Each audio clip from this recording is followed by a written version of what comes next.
Bonjour à tous et bienvenue pour une nouvelle vidéo sur ma chaîne. La semaine passée, je vous ai une vidéo sur mes albums de Noël préférés, donc ça c'était vraiment pour les tout petits lecteurs qui peut-être même des fois ne lisent pas encore. Là du coup pour la vidéo de cette semaine, j'étais inspiration au seuil de zéro, vraiment. Je me suis dit bon, qu'est-ce qu'on fait? En général quand j'ai pas d'idée, je fais juste pas, hein, on est d'accord, je me force pas. Mais là après c'est vrai que discussion avec Vincent, tout ça, bah faisons une vidéo sur tes livres de Noël préférés. D'ailleurs, il manque quelque chose là, non? Il me semble que Noël, non? Je le trouve pas très présent là. Qu'est-ce que vous en pensez? Hein? Moi je trouve que c'est inadmissible. Ça va pas du tout. Attends. Non, vous ne voulez pas savoir comment j'ai galéré pour amener mon sapin jusqu'ici. Vous ne voulez pas. Donc, je disais... 21 décembre, recommandation de lecture spéciale Noël. Oui, je sais, genre vous allez me dire, mais Margot, il nous reste 3 jours pour les acquérir, comment on va faire? Non, c'est juste des idées comme ça, voilà, peut-être que ça vous donnera des idées pour votre Cold Winter de l'année prochaine, ou votre pas Cold Winter de l'année prochaine, ou vos lectures d'été, enfin... Voilà, vous en faites ce que vous voulez.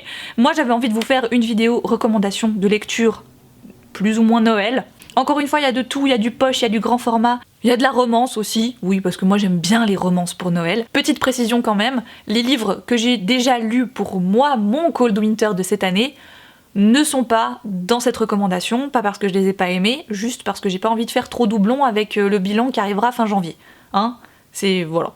Aussi, j'ai pas du tout regardé, et je m'excuse d'avance parce que je pense qu'il y en a qui sont plus trop trouvables. J'ai pas regardé si les bouquins étaient encore disponibles, édités ou quoi que ce soit, donc... Et vous allez me dire, c'est très con pour une vidéo recommandation. Oui, mais des fois, on peut tomber sur de bonnes surprises si on fait des vide-greniers, des Emmaüs, etc.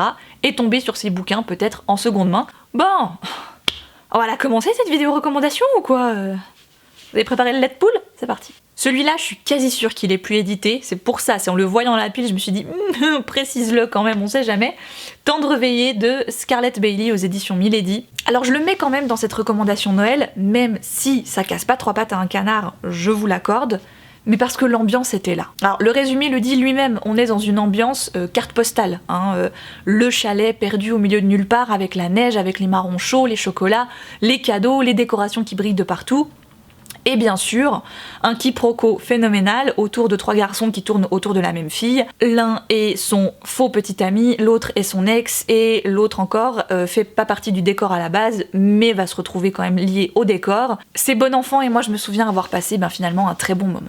De même avec l'une des 2 nouvelles de Douce Nuit de Rose Clark, mais du coup moi je crois que celle que j'ai préférée c'était celle de Faye Robertson. La première nouvelle, Sous le gui, je l'ai pas beaucoup aimée, mais heureusement c'est la plus courte des 2. La meilleure étant Une seconde chance pour Noël, où on va rencontrer Holly qui est une prof qui vient de se faire larguer, mais genre propre net par SMS même je crois, donc c'est le summum.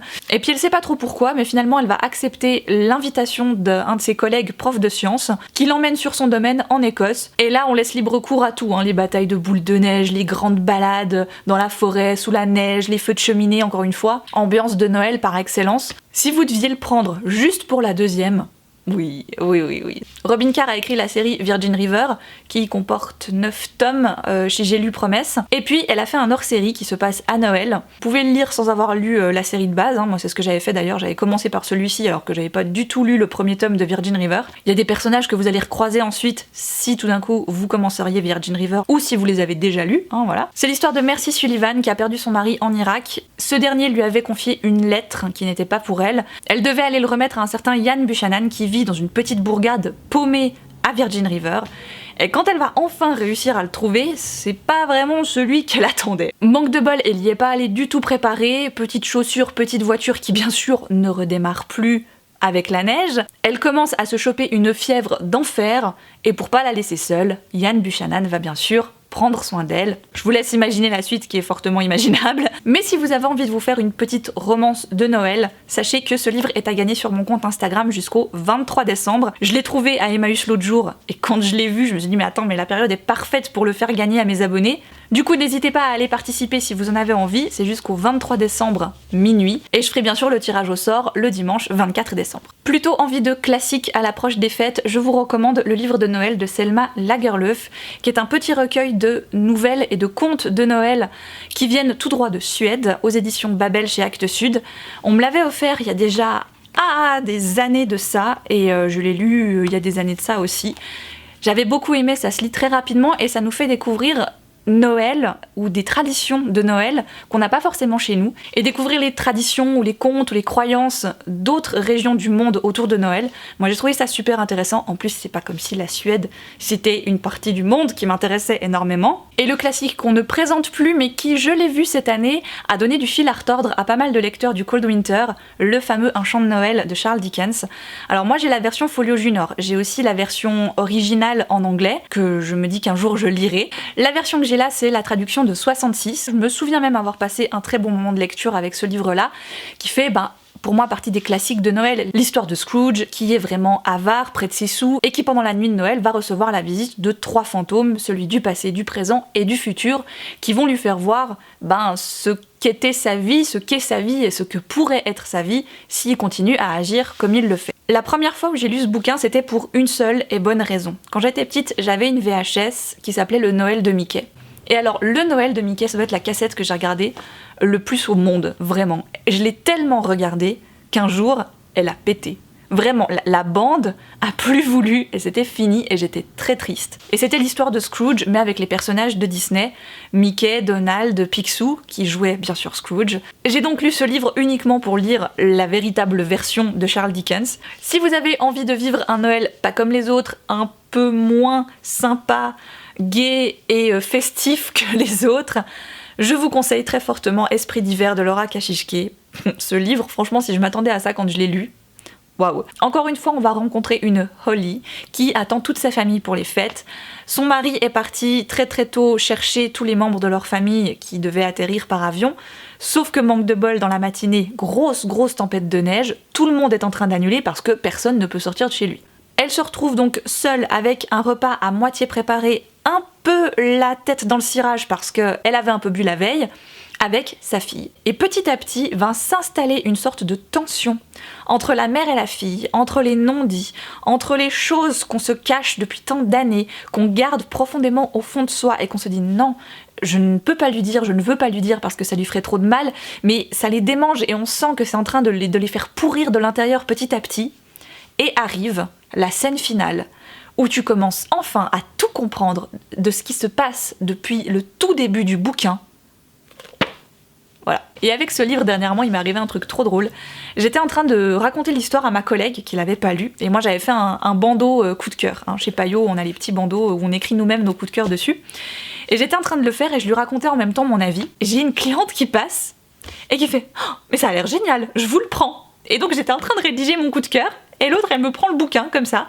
J'étais là, joyeux Noël, c'était magique. C'était la magie de Noël et j'espère qu'elle va passer un bon moment avec cette lecture. Une histoire très tendre et pleine d'émotions avec Les souliers de Noël de Donna Van Leer. Celui-ci aussi, je crois que malheureusement il est plus édité, mais si vous avez de la chance de le trouver dans qu'importe l'édition, foncez. Là moi je l'ai chez Archipoche, je crois. C'est une histoire toute simple d'un petit garçon qui veut absolument offrir une paire de chaussures à sa mère qui est très malade, et au moment où il arrive pour payer, il se rend compte qu'il a pas assez d'argent et il y a un monsieur derrière lui qui va le dépanner quoi, parce que ce petit garçon le touche quoi, il trouve ça adorable et il va le dépanner. Et en fait ces deux histoires se retrouvent liées et en même temps à l'opposé l'une de l'autre, parce que le monsieur qui l'a aidé, c'est un homme qui est tellement pris par son travail, qui comble son absence par des cadeaux fantasmagoriques pour ses proches, et ses proches n'arrivent pas à lui faire comprendre que c'est pas ça Noël pour eux. Noël pour eux c'est passer un moment avec lui. Bon, personnellement comme je suis une grande sensible, voilà, moi j'ai pleuré comme une madeleine, j'y suis allée de ma petite larme pour ce bouquin, qui encore une fois comme certains autres déjà présentés, sont pas révolutionnaires dans le genre, mais les auteurs arrivent à juste venir titiller le petit truc. Chez certains ça marche, comme chez moi, et chez certains ça marche pas du tout. Là chez moi ça a marché, et j'ai vraiment été très très émue par cette histoire. C'est pas très Noël, mais quoique, un petit peu quand même, La fille de l'hiver de Eowyn Ivey.